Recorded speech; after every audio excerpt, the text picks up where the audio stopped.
So for today's second episode in Australia, we'll be covering the brown tree snake. And I reckon I'm about to say that phrase a little too many times, so be prepared. And spoiler alert, there may be a bit of a peek into Bali as well. So the brown tree snake is actually incredibly cool. One of my favorite snakes to have encountered here in Australia. It's always a treat to find more of them, and fairly common find as well, so make things pretty well going in that respect. We're out here at night, which is the appropriate time to encounter the brown tree snake. They're nocturnal, as well as arboreal, but half the time you don't gotta go poking around in a tree to find them. Thankfully, they're very opportunistic. And, they gotta move around from tree to tree at some point. It's really amazing as how they've been introduced to different locations. It's also amazing as the change in toxicity of their venom across populations and even across age of the same specimen. When they're little and they're the neonate, they have a venom that's much more toxic to lizards because they eat more of those when they're littler. As they get older, they move over to preying more on mammals and birds, and the chemical makeup of their venom changes accordingly. It's quite fascinating.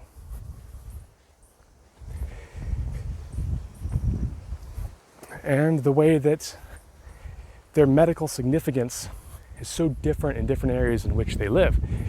Here in Australia, their venom is basically considered to be all but a joke, completely medically insignificant to adult. And in other places as well, they haven't really done significant damage to adults, but they have managed to put children on life support. And if they can do that, that same individual with a good bite could probably at least make your day pretty bad as an adult, or worse depending on your pre-existing conditions. Luckily, they have a poor venom delivery system, so it's hard for them to get a decent amount of venom into somebody. So I think their venom's probably a bit stronger than given credit for. It's just they're never really able to get a good envenomation into you. It's probably just, especially in some of these other countries, maybe younger children left alone in a play area or something where the snake really just latches on and just keeps chewing and really works that venom in from that Devorney's gland. Because the last two teeth in their mouth, the last fangs on either side, are the ones that have a groove in them for facilitating the delivery of venom. But that only happens through chewing and capillary action anyway. It's a very poor delivery system. There's a lot that's fascinating about them in the different parts of the world they can be found in. They actually wound up being accidentally introduced to Guam shortly after World War II, where their populations have exploded and they've hit population sizes not seen anywhere else in the world. In Guam, where they've been introduced, they've caused such a panic and giant uproar and trouble that people have started looking into potentially introducing natural predators to get rid of them. And out of 50 some odd what predators that were suggested, only 2 were confirmed to actually predate on the brown tree snake in its native range. The 2 that do this, that have been confirmed to do this, are the red-bellied black snake and, the cane toad. So, luckily, they scrapped ideas of introducing either of them. But the fact that that was even thought through seems nuts to me, because they're both creatures that may opportunistically feed on a brown tree snake or 2. But a cane toad isn't really going to feed on an adult brown tree snake very readily. And everybody already knows introducing cane toads anywhere is just a terrible idea. Don't do it or make that mistake again. And then red-bellied black, sure, may opportunistically eat something, but I don't know what basis. It's not even something I think of as being a main thing on their diet. Evidently somebody just saw one eat one day, as far as I can tell. Luckily though, people are smart enough now not to do that. Though I still think in the explanation they downplayed how stupid either one of those things would have been. And how little it even fucking made sense. And how little it even made sense.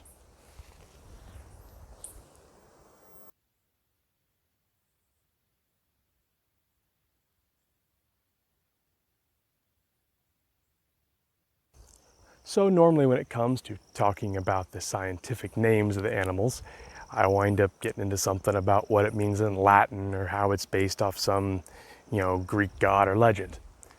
But in this case, I'm happy to tell you, it's as simple as Bauge regularis. Just weird-ass cat snake. Boiga being cat snake, and then, well, irregularis, frickin' irregular. But I love them in all their irregularity. They're one of my favorite snakes to come across here, and they're very common and have a decent amount of variety, so I think it's quite nice. What's really amazing when it comes to them, especially as an invasive species, is how great of a job they've done taking places over. Like in Guam, their population has dropped from what it used to be. But even now, it's still sitting above carrying capacity. Carrying capacity is given environment's capacity to, well, obviously carry the species. It's the maximum amount at which their population peaks and sustainability and all that. And it's still above that.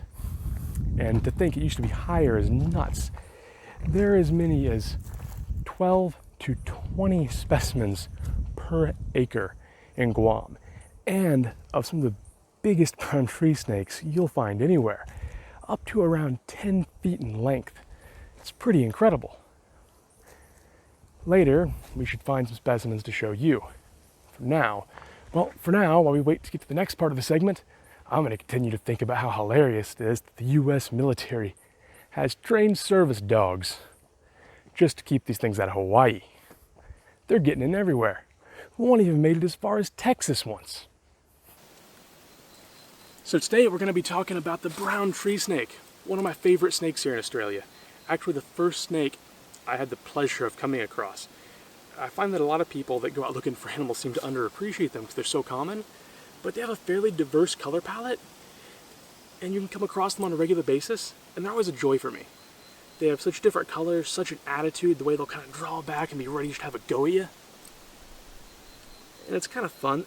They're venomous, but not particularly strongly, so it's just enough to kind of make you not want to get bit, while not being enough to feel like, oh, this is gonna really mess me up for a while or anything. Just enough to kind of give you a bit more respect for them as being a real Australian snake. He sees my hand here and he's not too happy about it. He sees that as a threat, so he's kind of come back, getting into defensive posture to where he could do something about it if he needs to. He's hissing at me. Luckily, he only thinks that part of me is a tree.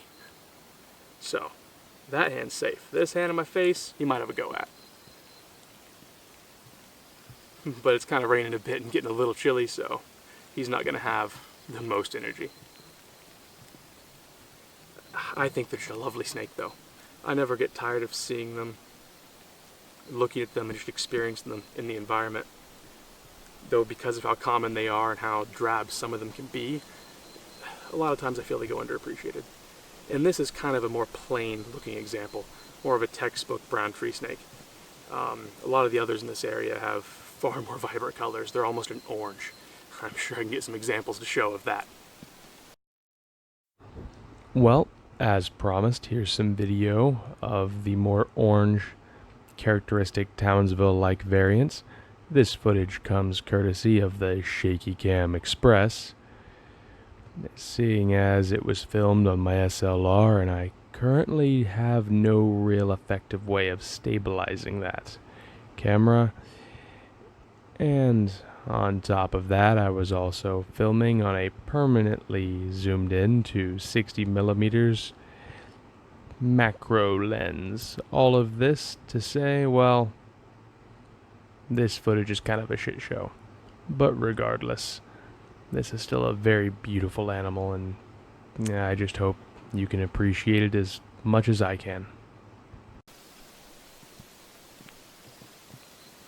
Great snake. They're a species of cat snake, which makes it kind of interesting because there's also the common tree snake, which is also a colubrid. These guys are colubrids as well. But the common tree snake isn't in the cat snake family with these guys, and the common tree snake also possesses no venom. These guys do have venom, but again, like I said, not particularly strong. They're also rear fanged, so they really have to have a solid go at you to get that venom in you. Just whack their mouth wide open with that momentum and those rear fangs into you, and then kind of chew to get it in. So for an adult of decent size, your body will take care of it pretty well, but also you're not going to let the snake chew and get all that venom into you, so you shouldn't feel too much effect. I'm looking at my fingers there. You're okay, buddy. Don't bite my fingers. There you go. These snakes are kind of funny. They don't always have the go at you in that real strike fashion like I was talking about. They'll kind of push their nose up against you like, what's this? It smells kind of like it could be food, and start kind of opening their mouth. Or maybe it's because they're stressed and they're kind of in that attitude to bite. I don't know. But they'll do it and it's weird. But again, they're rear fanged, so it's unlikely to really get a solid envenomation in you that way, as long as you can react and move them away during that accordingly.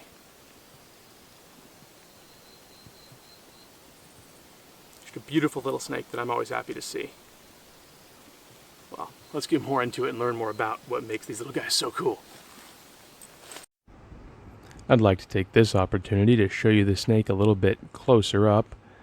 It really is a beautiful little snake, and it's fun to watch just the way they interact and process the world. And you can see him flicking his tongue in and out there, using that forked tongue to taste the air and bring it back and process it with his Jacob's organ in there on the roof of his mouth. And he's just looking all around, tasting, and you could see there a second ago the way he kind of angled his jaw downward. That's that behavior they do half the time when they're about to just open their mouth and just be like, hey, maybe this tastes good. They are an arboreal snake. You can really see evidence of that in some of the ways they move around. They're really able to support large sections of their body being held completely off of whatever it is they're holding on to. And this works really well for them, being able to go from one tree to the next or one branch to the next without always having to go to the ground first. Though, like I'd stated before, they are opportunistic predators. They will go to the ground and do that for more than just moving tree to tree. They will actually forage for prey on the ground, and it seems to be a rather effective method for them. I think being effective opportunists is one of the keys to their survival, and just having such a thick population around here. Oh, look at him. Look at him. Look. Oh. And he had a nice little go. These guys tend to get kind of agitated sometimes. They calm down pretty well as well. Luckily, this guy's behaving a lot more than a lot of them do. You'll get a lot that are just constantly going. Like this guy here, I'm agitating him and he's still not going too much. Just look at it, look at it. Oh, come on. Come on. Come on. Nah. Guess he's just gonna leave it alone now.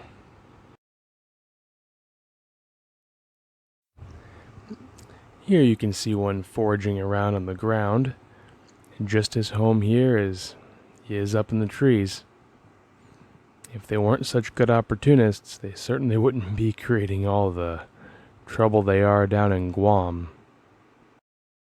I suppose to be fair, though, I should also clarify that a big part of what they've been doing damage to in Guam is the native bird population, and that they've been straight up decimating, but that clearly takes advantage of their arboreal strengths, not their ground foraging. In Australia, they've got a quite varied diet, especially as an adult. They'll eat bats, other small mammals, birds, and then, continue to prey upon some reptiles as well.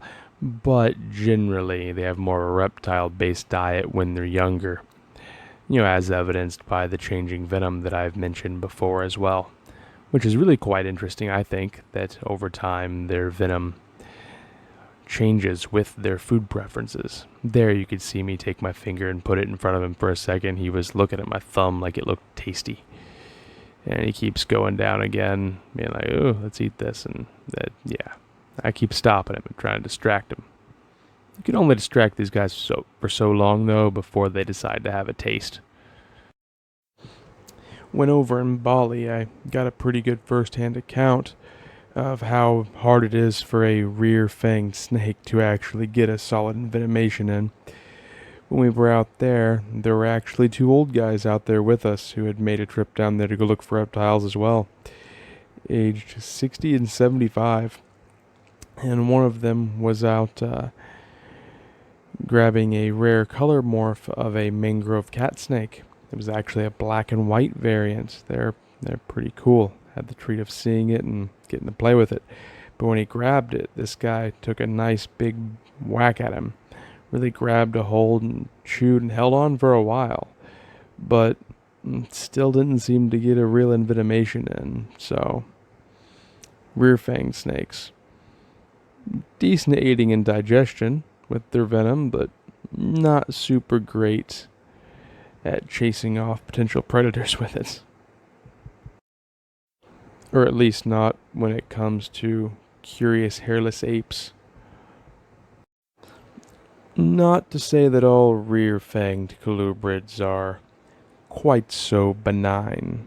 There are a few that pack a little bit of a punch, but that's beyond the scope for today. We'll get to them another time. There's still a lot more interesting to say about these guys. It seems the more I look into them, the more interesting little bits of things that I find.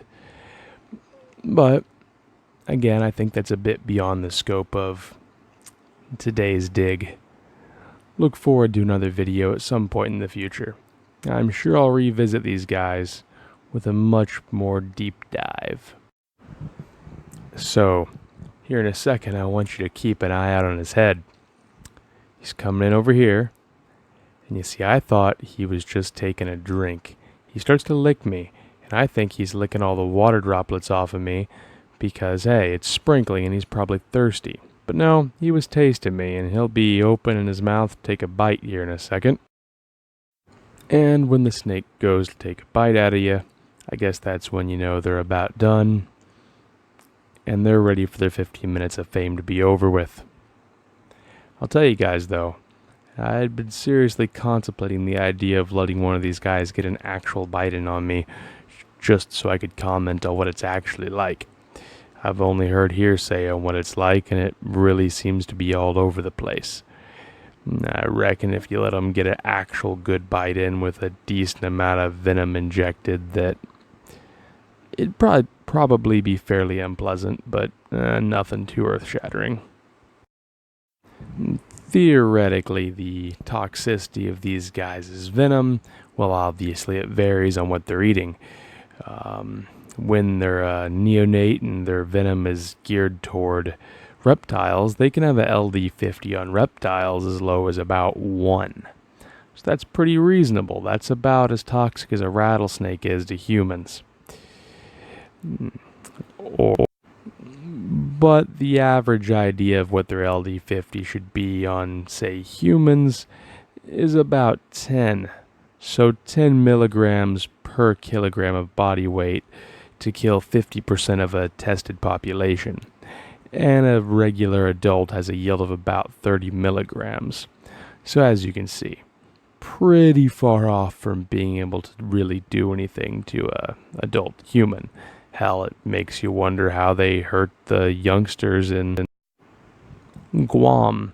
But it goes back to what I was saying. I really think their venom's probably stronger than people give them credit for. It's just their delivery system is so bad that it creates the impression their venom's really weak. Not that it isn't really weak, but I mean, if it's putting children on life support with enough injected, the LD50's gotta be a good deal stronger than it's said to be. That, or maybe that locality has a, much stronger venom, or maybe the people in that area have an acute sensitivity to it. I really don't know. Interesting to look at. I'll get into it better later with more detail when I come back, and I'll probably do like a 45-minute deep dive into these guys after a while, and I'll include the other color morph, the variety of these guys that even tends to prefer a different habitat. They're known as the night tiger. They have a very striking light and dark banded coloration across them. I'll be awfully excited to see one of those and to post all about it. Well, at this point I'm just kind of rambling on and on about stuff you can't see now. So, as we close this, I'll give you a preview of some of those mangrove snakes I was telling you about. Here's the typical yellow and black coloration. Oh, what a treat it was to see these guys in Bali as well as all the other great stuff there. It was truly magical. More videos to come on that, hopefully. And then after this clip, you'll get to see the rare black and white color morph.